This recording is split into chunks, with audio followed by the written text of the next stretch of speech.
calon gubernur nomor urut 1. Waktu Anda 1 menit sejak Anda berbicara, Pak. Baik, terima kasih. Nyuwun sewu, Pak Andika. Ada beberapa hal yang perlu kita eksplorasi Jawa Tengah.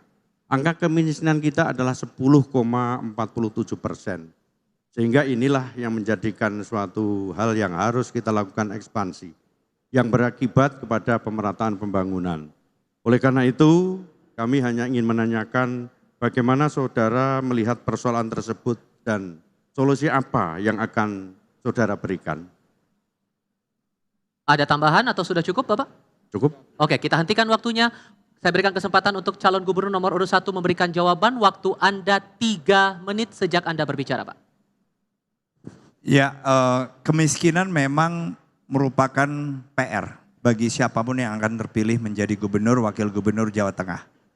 Karena memang di SDGs atau Sustainable Development Goals ini, target yang disepakati oleh negara-negara hampir di seluruh dunia itu pada tahun 2030 itu 0. Nah, kalau saya berusaha menghubungkan pertanyaan Mas Lutfi dengan misalnya apakah ketahanan pangan maupun pembangunan infrastruktur.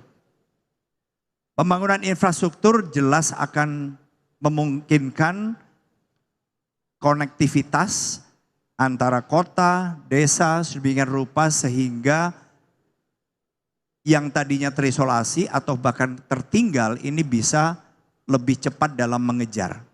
Nah, pembangunan ini, infrastruktur ini memang tidak terlalu mudah. Kita punya tanggung jawab yang besar dan kita sejauh ini sudah memiliki 7 koridor misalnya dari seluruh jaringan infrastruktur jalan yang ada di kita. Tetapi kita memang harus terus berusaha untuk meningkatkan kualitas. Karena jalan-jalan yang menjadi tanggung jawab provinsi ini kan kira-kira masih ada 14%-an yang masih lebarnya itu kurang dari 7 meter. Jadi salah satunya adalah bagaimana kita 5 tahun ke depan ini berusaha untuk melebarkan jalan-jalan yang menjadi tanggung jawab provinsi dengan budget kita agar minimal mempunyai kelebaran 7 meter.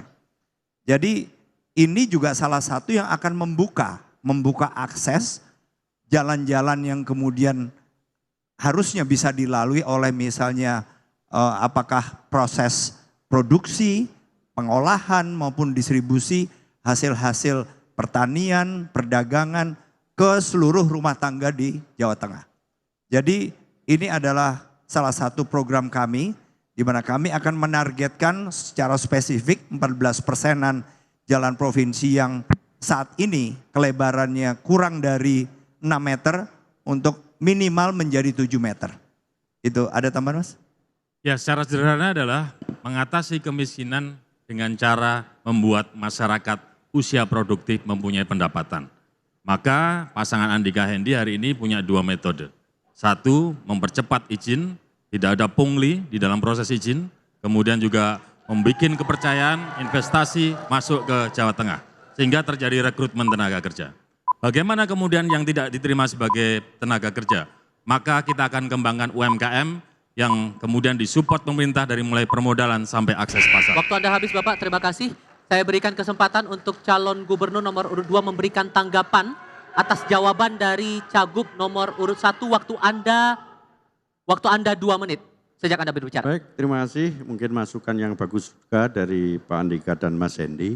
Cuman yang dalam rangka 10,47% itu adalah besar.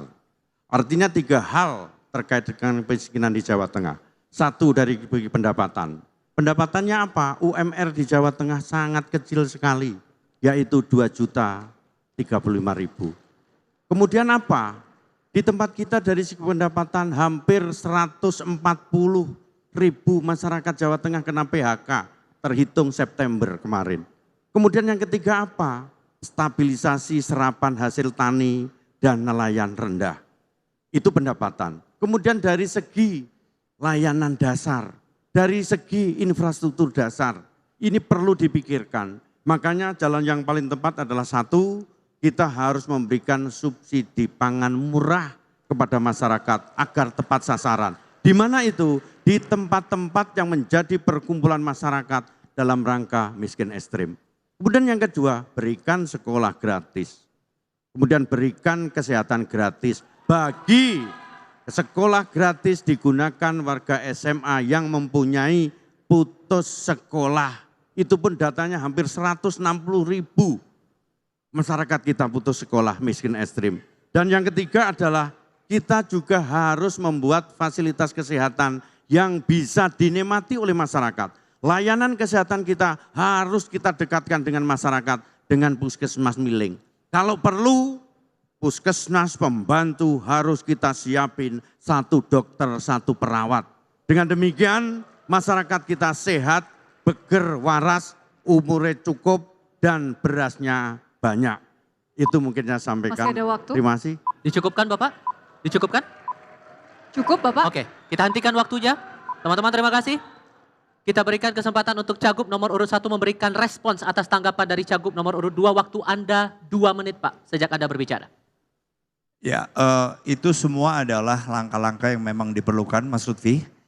Saya hanya tadi berusaha untuk menjawab yang ada hubungannya dengan subtema malam ini antara pembangunan infrastruktur dengan pembangunan ketahanan pangan. Tapi jelas program-program Mas Lutfi merupakan program-program yang menurut saya sangat efektif untuk diterapkan. Jadi saya hanya menambahkan lagi, memang untuk infrastruktur ini dalam rangka mempercepat bagaimana pemerintah Provinsi Jawa Tengah bisa menurunkan jumlah rakyat miskin kita adalah memastikan selain dari tanggung jawab provinsi tadi yang memang jalannya diperlukan untuk minimal selebar 7 meter, juga memperbaiki. Jadi sisa anggaran yang ada selama 5 tahun, fokus utama tadi adalah jalan yang kurang dari 6 meter, tetapi fokus kedua apabila masih ada anggaran, kita akan benahi sekitar hampir 30 sekian persen atau 26% jalan yang lebarnya antara 6 dan 7.